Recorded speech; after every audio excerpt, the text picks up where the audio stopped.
Movie review show on YouTube to review movies in terms of food. It's just Marco here once again, and I am here today to talk about Your Honor, Season 2, Episode 6. This episode, it was similar to Episode 2 at first, in the sense that to be honest, it had a pretty weak start. I thought that like the first third or maybe first half even, it was kind of boring and slow. And then in the second half, it just picked up speed again, and it really got into things, and it felt like much more of what I would have wanted from this episode in the second half.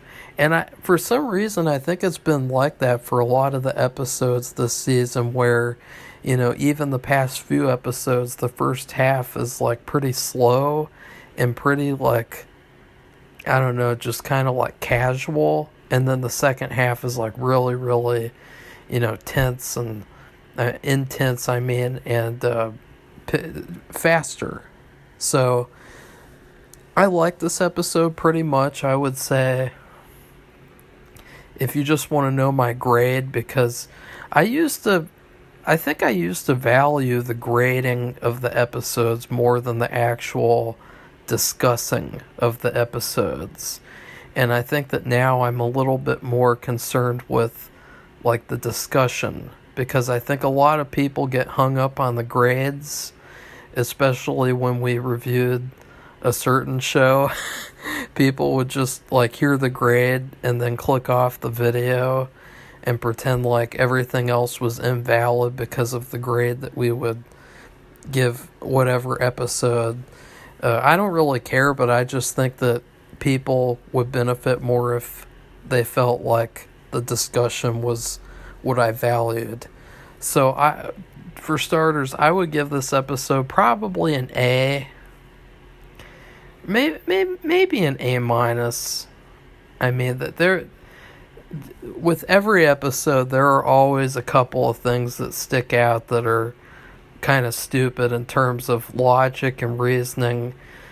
But if you just kind of like put those to the side and enjoy it, it's really, really good.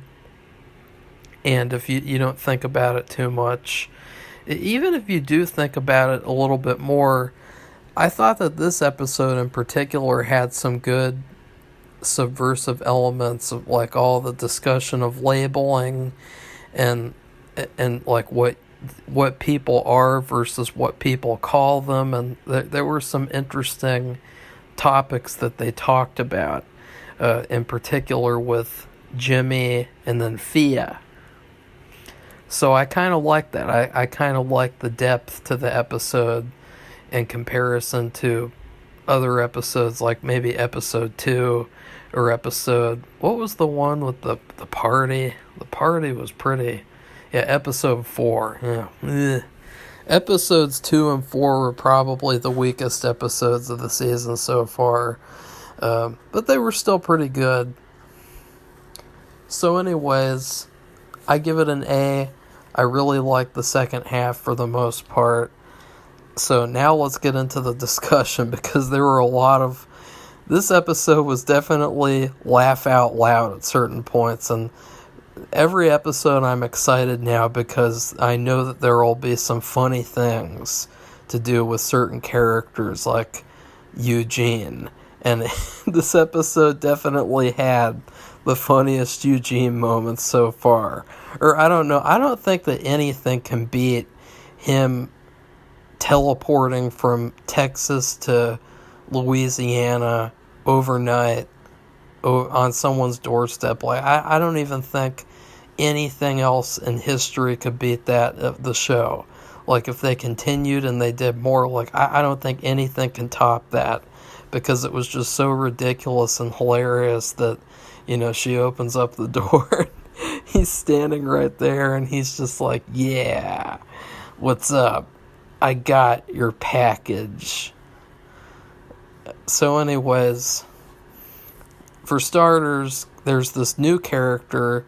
For some reason, I didn't really start off writing many notes because I was kind of bored, and I was kind of like, okay, we're just kind of going through the motions. You have these stories that are pretty casual, like there's not really much danger, which feels like that to me at least. And I think that maybe that would be the major difference. Like if you were to really analyze between this season and the first, is that in the first season it genuinely felt like the characters were in danger a lot of the times. And I feel like in this season it doesn't really feel that way anymore. It feels a lot more like people can come and go as they please. I mean, Olivia, she's not even in the episode, basically. I mean, she texts Michael. She says, "Michael, it's back to work or back to prison. You pick." And he just straight up like says F you and then ignores her texting. And what does she do? Like, is she supposedly surveilling him doing that? No, she just continues to text him all day long. Michael, I'm going to challenge you to a game of pool. Michael, what are you doing? Why are you ignoring me, Michael? It's very important. You know, like that's her the whole entire day. Like just text. That's her acting in this episode, is somebody else making fake texts for her. I kind of felt bad about that. Like I kind of wish that she would have sent voice memos instead, so that way that it was actually the actress and she was emoting these lines like, "Back to work or back to prison. Choose, Michael." Like, that was really funny. It just popped up out of nowhere, and he's just like, ugh, this weak woman again, this weak character, ugh. And he just texts her, F you. And Elizabeth's driving, and once again, too, I felt like I was watching Michael as an emo teenager, and Elizabeth is driving him home from being picked up from the jail after wait, I just got confused with the names. Oh wait, come on, I can remember. Detective blank.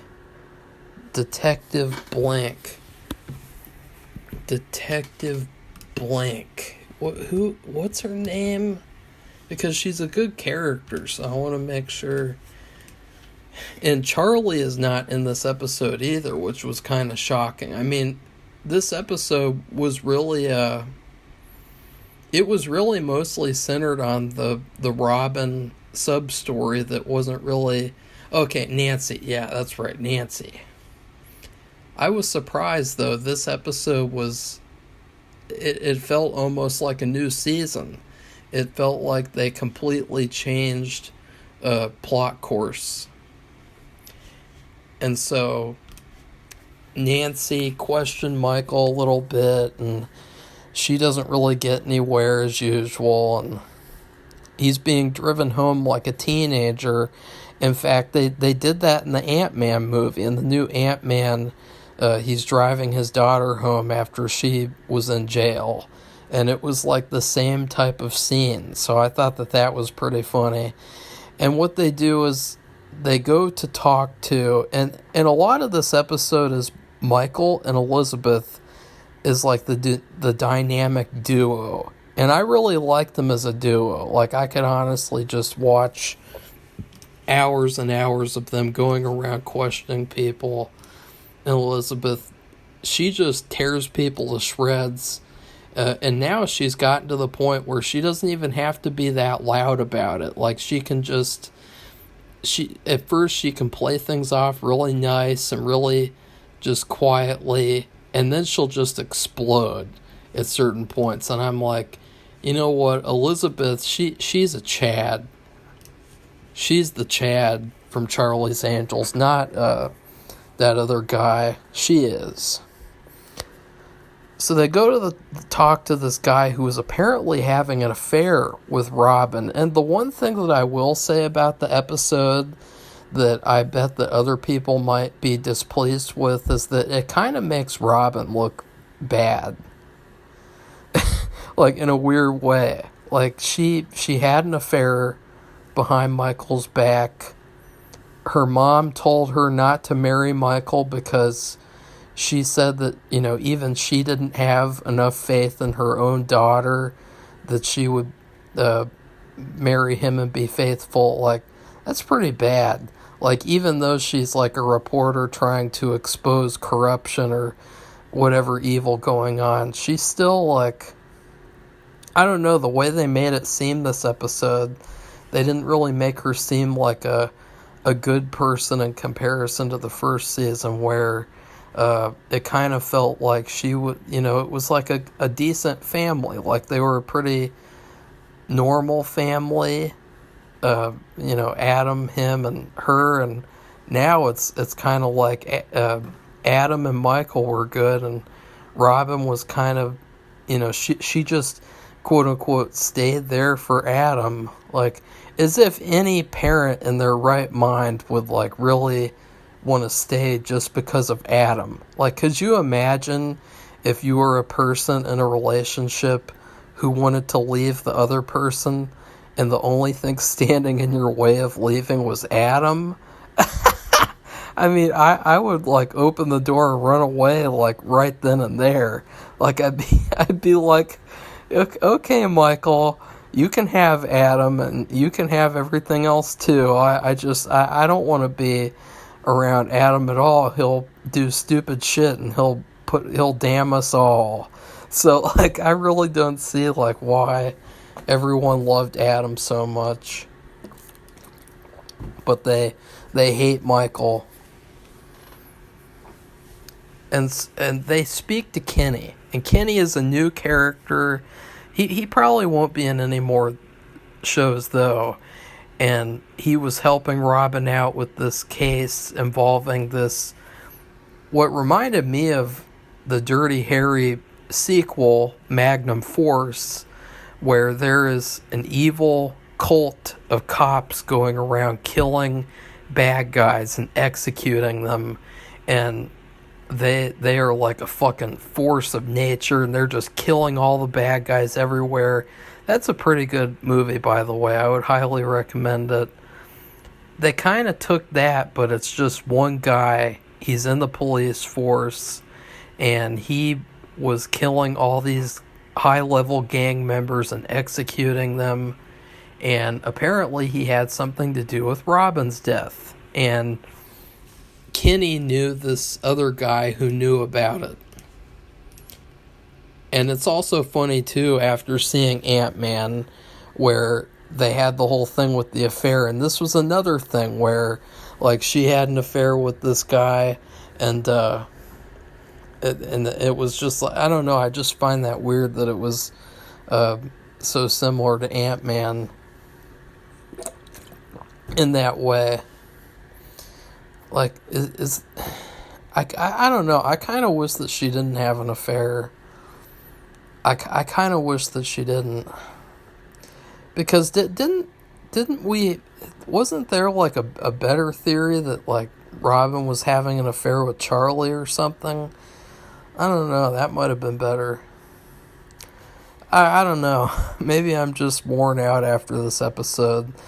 So next we get, or at least in my notes, there was a scene with Thea, and Thea is going to do the christening, and right now, at least in my opinion, they are straight up going to probably do the Godfather type thing, where, just for me to predict, maybe they are going to have this christening, and maybe both parents will be dead, and it'll be just the kids, and they're doing the christening, and then meanwhile people are getting killed or something. Like, that's totally the vibe that I'm getting, just in the how much they've built up this christening storyline.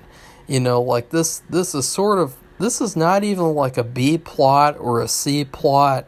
It's like a D plot at best. It's like, who cares about a baby getting christened in a TV show about gang violence and criminals and psychopaths and fucking corrupt judges? Like, who cares about that? Like, No, maybe it's going to be like an epic moment at the end of the season or something. There's a priest, though. The priest there, he looks like Tim Robbins, in my opinion, and he's the one who kind of starts talking about labels and stuff. I don't know. I kind of zoned out at that moment because I felt like I was watching a scene in a Hallmark movie at best.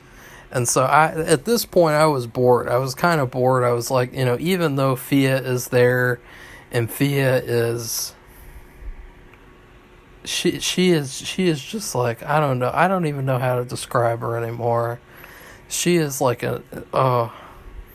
let's move past that. So next up, Fia makes a terrible decision for once, which I won't be mad at her this time. I promise. She lets Carlo, of all people, babysit the baby. What a dumb decision. I mean, come on. She knew her brother. She doesn't even like her family. She hates that they're mobsters, I guess. And she's like, Carlo. So I guess she really couldn't say no because the mom was also kind of pushing for it. But still, like, I thought maybe if I were writing it, I would have had her like text Michael and say, Michael, can you try to like sneak in and make sure that the baby is okay, because Carlo Baxter is going to be babysitting him, and that's a recipe for disaster. And then there was also a great scene in the boring segment of this episode where Hector, I can't remember his name. I forgot. Oh, Carmine. I was going to be like, oh, I forgot his name already. He had a great scene where he calls Jimmy a thug, and they did this deal where these other criminals are going to get to use Jimmy's docks for a certain amount of time, which I thought was a terrible business decision, at least in my opinion. I mean, because they could be doing anything, and he's not going to know about it. Like, they're not going to tell him anything about their business or anything. And I just thought, no way. Like, that's terrible. What an idiot. But he was kind of like being finger puppeted. Like, I swear, like, now that Carmine is in the picture, he is basically fisting Jimmy and working him around like a puppet. And he's like, okay, Jimmy, that's actually a really good deal.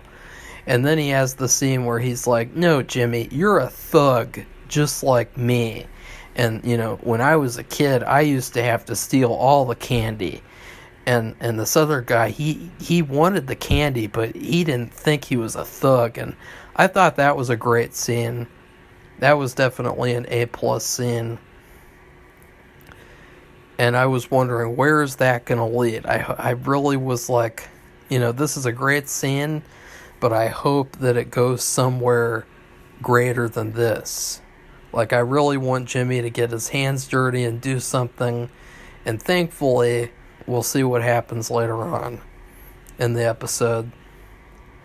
And then Eugene, he is still at the hideout with Big Mo, and he has this hilarious moment where he gives a speech about family to Big Mo. And it was almost like a scene out of an after-school special where he's like, my mom and everyone, they died. And Kofi, he died. And if I still have family, man, I don't know but I would keep them close. I would be so happy that they were around. I wouldn't take them for granted. Like, you got a sister, and you got little Mo, and you just treat them like crap. Like, man, that really sucks. That really sucks a lot. Like, that was basically his speech, and it was pretty hilarious because he doesn't talk about the fact that, he took away Adam, which was the only family that Michael had left, basically. Like, Like, I mean, you just can't make this up. Like this weird thing where he really does not care what he did to Adam. Like he really doesn't care. It's really kind of irritating. Like maybe if this was like season 3, and he got over killing Adam. Like remember in Breaking Bad when Jesse killed Gale? And, he knew that he had to kill him, and it was like this awful, awful thing. Remember how he threw a tantrum, like, the whole season 4, and he was, like, depressed, and he was having, like, 24-hour parties and shit, riding go-karts, doing all that stuff, because he just felt so guilty about killing an innocent person. It's like, just contrast that with how Eugene has behaved in this season. Like, you see what I mean in terms of the inconsistency of character? And then Joey is back, which I kind of forgot who that even was. Like, I was like, okay, here's a cardboard character from season 1. And he lets Carlo know about Eugene being back, which I thought it was hilarious that Carlo brought up the reception girl, the thick reception girl, by the way. I mean, really, really thick. And he's gonna do that gross thing that people do, where they have like a baby and they're like, let's go in the other room. Isn't that really hot that like we can just go in the other room and there's a baby that could wake up in the background, like, ugh. And it's like, God, that Carlo sucks. So then Carlo, he goes with Joey to try to get Eugene, and I was like, oh yay, I can't wait to see them try to get Eugene. And then Eugene is just like, nah, and he runs away, and which is basically what happens, spoiler alert, but we'll talk about it. And then I put Michael and Elizabeth equals the dynamic duo. I mean, they really were. I said they were waiting in the convenience store, and I was like, this could be like a meme. If this was a better written show, it could be a meme, like with Huel waiting in Breaking Bad, with him waiting in the safe house in season 5. I just thought, like, there's something really cool about that, seeing them both together, and they're just like, we're going to wait here all day for this guy named KJ or JK to show up. And by the way, we'll talk about that a little later. But they're waiting for somebody. They're waiting for a witness. And so Eugene unbuckles his seatbelt. And I knew as soon as he unbuckled the seatbelt, oh no, there's going to be a car accident. Because whenever someone unbuckles their seatbelt in a movie or a TV show nowadays, it's automatically a signal that they're going to get into a car accident. And he gets his backpack, of all the things. He's just so obsessed with doing these shitty ass fucking drawings. And he gets the drawings. And predictably, he gets in a car crash thanks to Joey. And then Carlo is stuck in the car. Joey is dead. And the other Desire gang member, he is blacked out. So Eugene is the only one who can squeeze himself out of the car thanks to his Superman hoodie. I mean, now in this scene, I was like, this is reminding me of Unbreakable with with Bruce Willis and his hoodie.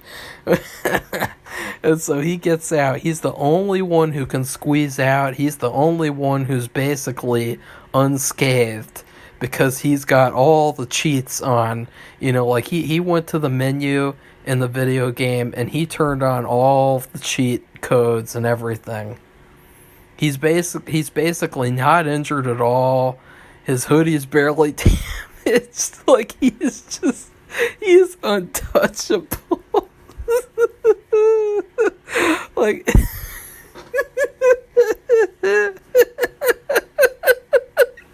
at this point, he has got to be the son of Luke Cage or something. Like, there's no way that it can... I mean, he's just so...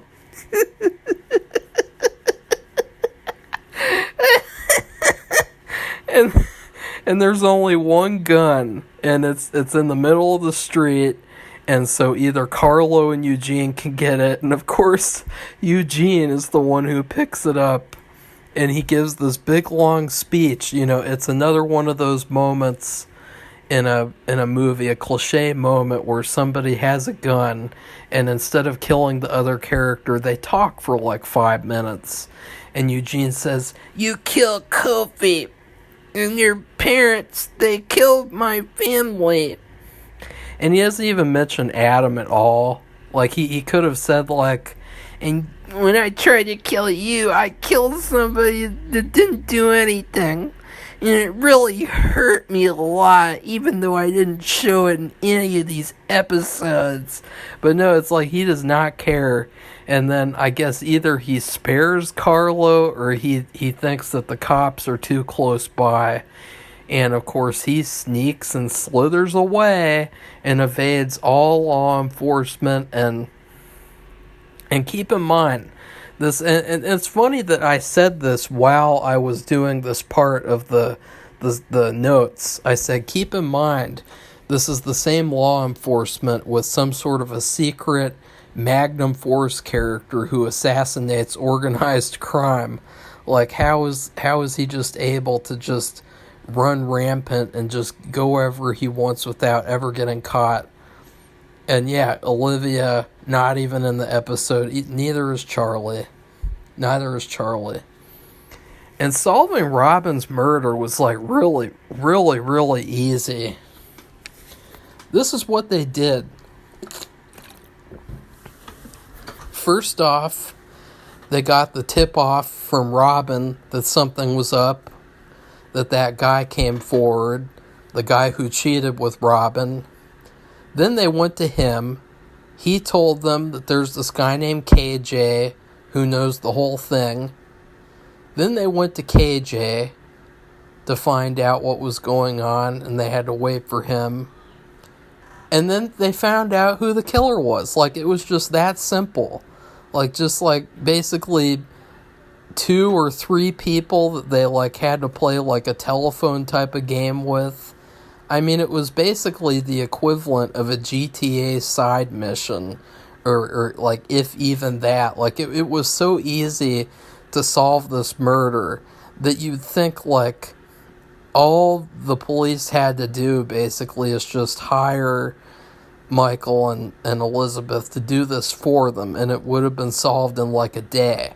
Because that's what they did. They solved it in a day. I mean, this was hyped up as this unsolvable mystery, and it's just something that'll never be solved, and they just solve it in a day. So, I'm just saying, I still enjoyed it, and I still thought it was it is a pretty decent story. I mean, I wouldn't say that it was great, because I didn't like how Robin cheated and everything, and I don't like how, I don't know, it kind of feels like her character isn't very good anymore. Her character, I mean, she never appeared, but still. Oh yeah, they did the same thing with Trudy on Monk. Yeah.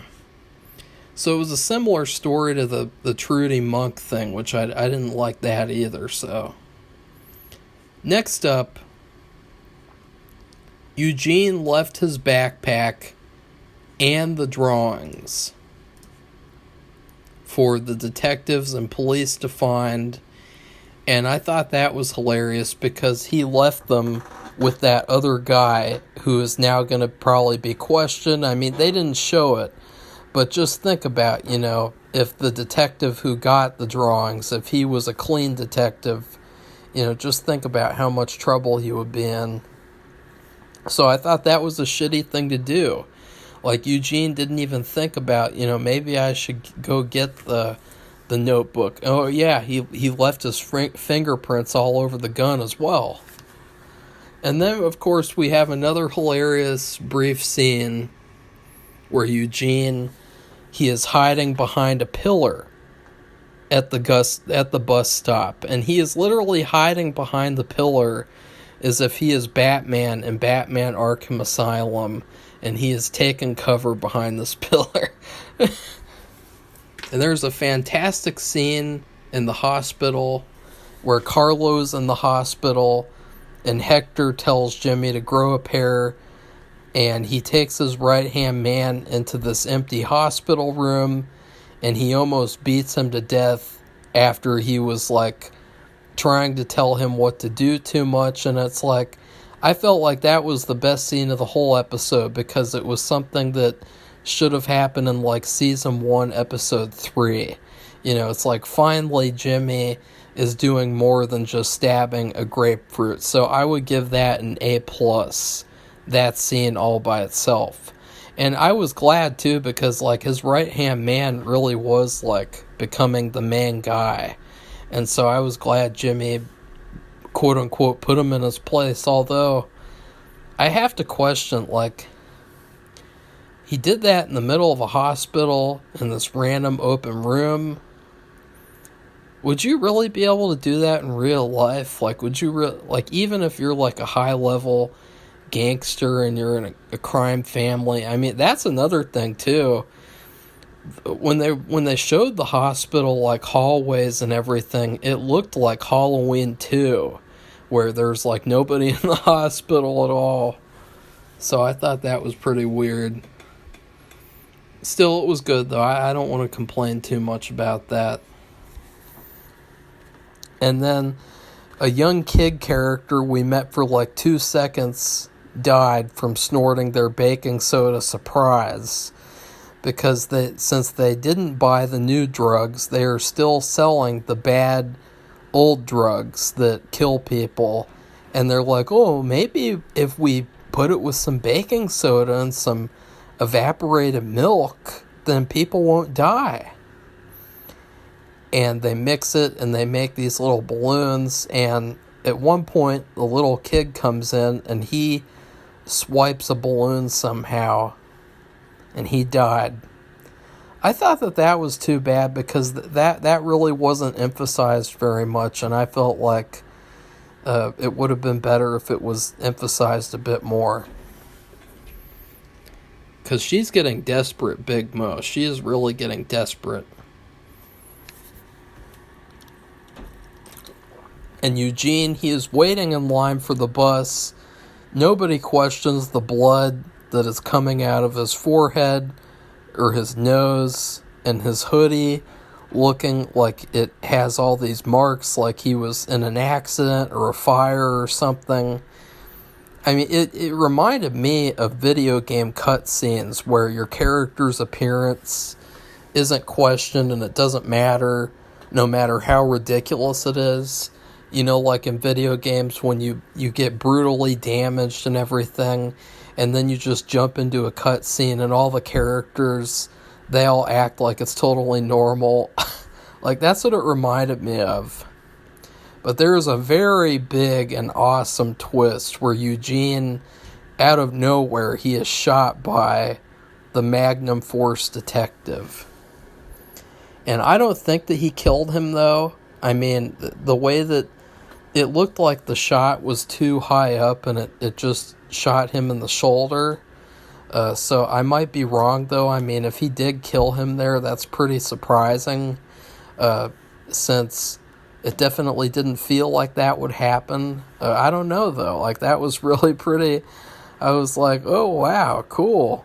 Like, that was pretty, that was unexpected. So overall, this is definitely an A episode. I mean, you can see, even though there's a lot of weak elements, there's a lot of elements that don't make sense, and there's a lot of things that feel like, really? Like, that's the explanation?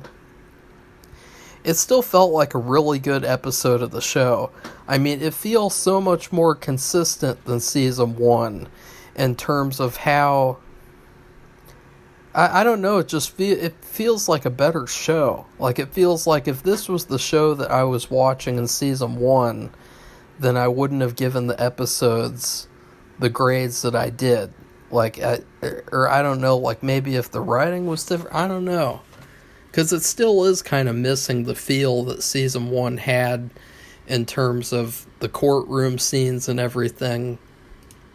But still, I give this episode an A. I think that this is one of the best episodes of the show, and definitely they have added these great characters, some great storylines, and I can't wait to see what happens in the next episode. So anyways, and by the way, I just looked at IMDb, the way that the episodes are ranked based off of the fans and their ratings on IMDb. They're pretty accurate for the most part. I mean, not really, but they're pretty accurate. Like, they have the worst episode is episode 2 of this season. I would disagree. I would say that part 5 and then part 10 are the worst. But they have this episode, episode 6 of season 2, they have that currently as the best episode of the season, which it'll probably go down. For this show, it seems like it's very consistently 7, low 8, which is too bad, because I definitely think it has the potential of being like a classic television show. I mean, the characters are really good. The storylines are sometimes really, really good. The setting's really good. All that needs to be improved a little bit is the writing. Like, if the writing is improved like it improved this season, that's all it would take. And then it would be an instant classic. So anyways, please like this video and comment like usual. And then please subscribe to this channel if you'd like to see more reviews of Your Honor, which there are only 4 left, sadly.